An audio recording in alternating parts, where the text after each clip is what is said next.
ഇനി ശ്രീ ജോർജ് പൊടിപ്പാറ, അവിടെയാണ് ഒരു പ്രധാനപ്പെട്ട സംശയം. ഈ ഭരണം മോശമല്ല, സർക്കാർ വിരുദ്ധ വികാരം അത്ര കണ്ട് പ്രകടമൊന്നുമല്ല, MLA-മാരെ കുറിച്ചൊക്കെ നല്ല അഭിപ്രായമാണ്, വേണമെങ്കിൽ സർക്കാർ ഒന്ന് മാറിക്കോട്ടെ എന്നൊരു വികാരം. ഇതാണ് പൊതുവെ നമ്മൾ ഈ തെരഞ്ഞെടുപ്പ് കാലം കൊണ്ട് അവസാനിപ്പിക്കാൻ എത്തുമ്പോഴേക്കും നമ്മൾ എത്തിയിട്ടുള്ള ഒരു നിഗമനം. പക്ഷേ ഈ 99-ൽ നിന്ന് 75, 76 എന്നതിലേക്ക് എത്തണമെങ്കിൽ ജനങ്ങൾക്കിടയിൽ എന്തെങ്കിലും ഒന്ന് വർക്ക് ചെയ്തിട്ടുണ്ടാവണമല്ലോ. അങ്ങനെ ഒരു വെറുതെ ഒരു മാറ്റം, ഒരു ചേഞ്ച് ആരാണ് ആഗ്രഹിക്കാത്തത് എന്ന മട്ടിൽ പോയി വോട്ട് ചെയ്താൽ ഇത്ര വലിയൊരു മാറ്റം ഉണ്ടാകുമെന്ന് തോന്നുന്നില്ല. അദ്ദേഹം പറയുന്നു ഇത്തരത്തിലൊരു ന്യൂനപക്ഷ വിഭാഗങ്ങളിൽ അവിശ്വാസം ഉണ്ടാക്കുന്ന തരത്തിലുള്ള ഒരു പ്രചരണമോ അല്ലെങ്കിൽ അത്തരത്തിലൊരു പ്രതീതിയോ ഉണ്ടായിട്ടേ ഇല്ല എന്ന്. അങ്ങനെയൊക്കെ അങ്ങനെയാണോ തോന്നുന്നത്? ന്യൂനപക്ഷ വിഭാഗങ്ങളിൽ, മുസ്ലിം വിഭാഗത്തിൽ, ക്രിസ്ത്യൻ വിഭാഗത്തിലൊക്കെ ഇത്തരത്തിലൊരു ഡിസ്ട്രസ്റ്റ് ഉണ്ടായിട്ടില്ലേ?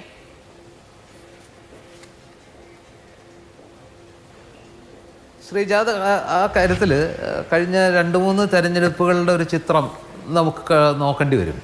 അതായത് ലോക്സഭാ തെരഞ്ഞെടുപ്പിൽ ഉണ്ടായത് അങ്ങനെ ഒരു ഇതാണ് ഉണ്ടായത് എന്നുള്ളതൊരു വസ്തുതയാണ്.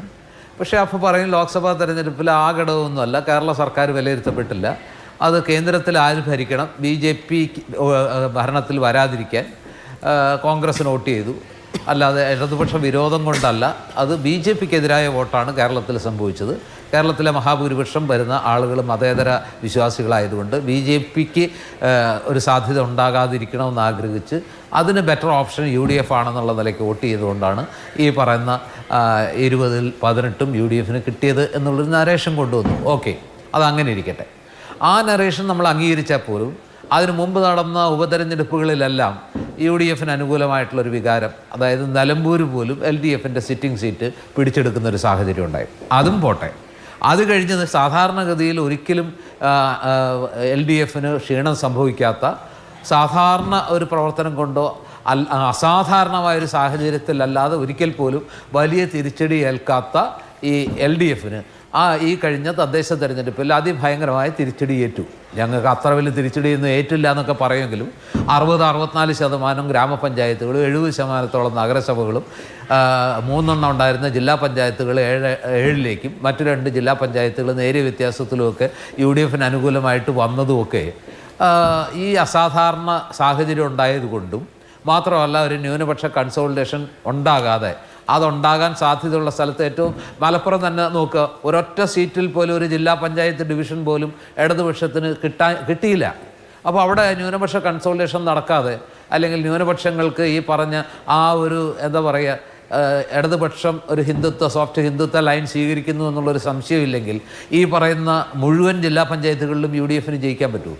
അതുപോലെ തന്നെ കോട്ടയത്തും ഇടുക്കിയിലും പത്തനംതിട്ടയിലും എറണാകുളത്തുമൊക്കെ ഈ വലിയ വിജയം നേടിയതിൻ്റെ ഒരു കാരണം നമ്മൾ കാണുന്നത് അവിടുത്തെ ക്രൈസ്തവ കഴിഞ്ഞ നിയമസഭാ തെരഞ്ഞെടുപ്പിൻ്റെ ഘട്ടത്തിലൊക്കെ LDFനൊപ്പം വലിയ തോതിൽ അല്ലെങ്കിൽ നന്നായി നിലയുറപ്പിച്ചിരുന്ന ആ ക്രൈസ്തവ വോട്ടുകളിൽ ഒരു സ്വിംഗ് ഉണ്ടാവുകയും അത് UDFനോടൊപ്പം ചേരുകയും ചെയ്തു എന്നൊരു സത്യം അവിടെ നമ്മൾ കാണാതെ പോകാൻ പറ്റുമോ?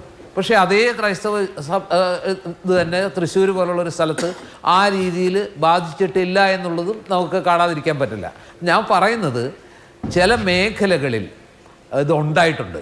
അത് എന്തുകൊണ്ടാണെന്ന് വെച്ചാൽ ലോക്സഭാ തെരഞ്ഞെടുപ്പ് വരെ ഉണ്ടായിരുന്ന LDFൻ്റെ നിലപാടും അതിനുശേഷമുള്ള LDFൻ്റെ നിലപാടും തമ്മിൽ വലിയൊരു വ്യത്യാസം ജനത്തിന് ഫീൽ ചെയ്തിട്ടുണ്ട്. ഒരുപക്ഷെ ശ്രീ ജയേന്ദ്രൻ സാർ അത് അംഗീകരിച്ചോളണമെന്നില്ല, അങ്ങനെയല്ല, അതൊന്ന് അദ്ദേഹത്തിനൊരു വ്യാഖ്യാനമൊക്കെ ഉണ്ടാകാം.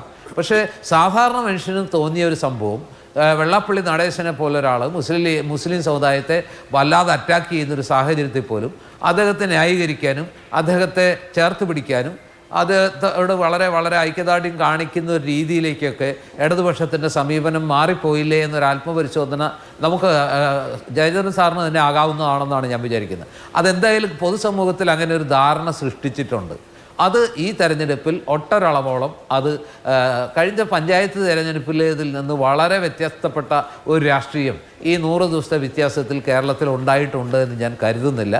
മാത്രമല്ല, ആരും പറയുന്ന പോലെയല്ല, എന്തുകൊണ്ട് MLA-മാരുടെ പെർഫോമൻസ് നല്ലതാണ്, അവരോട് വിരോധമില്ല, ഗവൺമെൻറ്റിനോട് വിരോധമുണ്ട്, മുഖ്യമന്ത്രിയോട് വിരോധമുണ്ട്, പക്ഷെ ഭരണവിരുദ്ധ വികാരം ഇല്ല, ആൻറ്റി ഇൻകംബൻസി കുറവാണ് എന്നൊക്കെ പറയുമ്പോൾ ഇത് സത്യം പറഞ്ഞിട്ടുണ്ടെങ്കിൽ നമ്മുടെ വോട്ടിങ്ങിനെ ചോദ്യം ചെയ്യുന്നൊരു ഏർപ്പാടാണ്. അതായത് നിയമസഭാ തെരഞ്ഞെടുപ്പിൽ ശ്രീജ രാഷ്ട്രീയ വോട്ടിംഗ് നടക്കുന്നില്ലെങ്കിൽ, പൊളിറ്റിക്കൽ വോട്ടിംഗ് ഏറ്റവും കൃത്യമായിട്ട് നടക്കുന്ന ഒരു തെരഞ്ഞെടുപ്പ് എന്ന് പറയുന്നത് ഒന്നുകിൽ സർക്കാരിന് അനുകൂലമായി അല്ലെങ്കിൽ സർക്കാരിനെതിരായി, ഒന്നുകിൽ ഭരണത്തിന് അനുകൂലമായി അല്ലെങ്കിൽ ഭരണവിരുദ്ധമായി, അല്ലെങ്കിൽ രാഷ്ട്രീയമായി ഒരു മുന്നണിയോട് ആനുകൂല്യം, രാഷ്ട്രീയമായിട്ട് ആ മുന്നണിയോട് ചേർന്ന് നിൽക്കുന്ന ആ ഒരു രാഷ്ട്രീയ ആഭിമുഖ്യമുള്ള അല്ലെങ്കിൽ രാഷ്ട്രീയം പ്രധാന വിഷയമായി മാറുമ്പോൾ ഒന്നുകിൽ ഇടതുമുന്നണി രാഷ്ട്രീയത്തോട് ആഭിമുഖ്യമുള്ള അല്ലെങ്കിൽ വലതുമുന്നണി UDF രാഷ്ട്രീയത്തോട് ആഭിമുഖ്യമുള്ള അതും അല്ലെങ്കിൽ BJP. അപ്പോൾ എന്തായാലും ഏറ്റവും കൃത്യമായി പൊളിറ്റിക്കൽ വോട്ടിംഗ് നടക്കുന്ന ഇലക്ഷൻ ഏതെന്ന് ചോദിച്ചാൽ വളരെ കൃത്യമായിട്ട് നമുക്ക് പറയാൻ കഴിയും, അത് നിയമസഭാ തെരഞ്ഞെടുപ്പ് തന്നെയാണ്. അപ്പോൾ അത് അങ്ങനെ ഒരു പൊളിറ്റിക്കൽ വോട്ടിംഗ് നടക്കുന്നത് കൊണ്ടാണ് കഴിഞ്ഞ തെരഞ്ഞെടുപ്പിൽ കാസർഗോഡ് മുതൽ തിരുവനന്തപുരം വരെ ഏതാണ്ട് സമാനമായ പാറ്റേണിലുള്ള വോട്ടിംഗ് ആകേണ്ടത്. കാസർഗോഡ് അതേ വികാരം തിരുവനന്തപുരം വരെ പ്രകടമായി. അതുകൊണ്ടാണ് 99 സീറ്റിലും LDFന് ജയിക്കാൻ പറ്റിയത്. അപ്പോൾ ഒരു ഭരണവിരുദ്ധ വികാരം ഉണ്ടെങ്കിൽ MLAയുടെ മികവ് കൊണ്ട് അല്ലെങ്കിൽ ഒരു രാഷ്ട്രീയ വിരോധം വന്നിട്ടുണ്ടെങ്കിൽ ഒരു പൊളിറ്റിക്കൽ എഡ്ജ് ഒരു മുന്നണിക്ക് കിട്ടിയിട്ടുണ്ടെങ്കിൽ MLAയുടെ പെർഫോമൻസ് കൊണ്ട് ചെറിയ രീതിയിൽ അതിനെ തടുക്കാമെങ്കിലും രാഷ്ട്രീയമാണ് മുഖ്യമായിട്ട് വോട്ടിങ്ങിലെ സ്വാധീനിക്കുന്നതെങ്കിൽ അത് ഒരു ചെറിയ തട മാത്രമേ ആവുള്ളൂ. അതുകൊണ്ട് മാത്രം ആ ഇലക്ഷൻ ഫലത്തെ തടയാൻ പറ്റില്ല. ഒരു ട്രെൻഡ് അല്ലെങ്കിൽ ഒരു ഭരണവിരുദ്ധത വികാരമുണ്ട് അല്ലെങ്കിൽ ഒരു രാഷ്ട്രീയമായ ഒരു മേൽക്കോയ്മ ഒരു മുന്നണിക്ക് വോട്ടർമാരിൽ നിന്ന് ഉണ്ടാവുന്നുണ്ടെങ്കിൽ അത് കാസർഗോഡ് മുതൽ തിരുവനന്തപുരം വരെ പ്രതിഫലിക്കുക തന്നെ ചെയ്യും. കാരണം നിയമസഭാ തെരഞ്ഞെടുപ്പ് തീർച്ചയായിട്ടും രാഷ്ട്രീയ അടിസ്ഥാനത്തിൽ വോട്ടിംഗ് നടക്കുന്ന ഒരു തെരഞ്ഞെടുപ്പാണ് മറ്റേത് തെരഞ്ഞെടുപ്പിനേക്കാൾ. ശരി.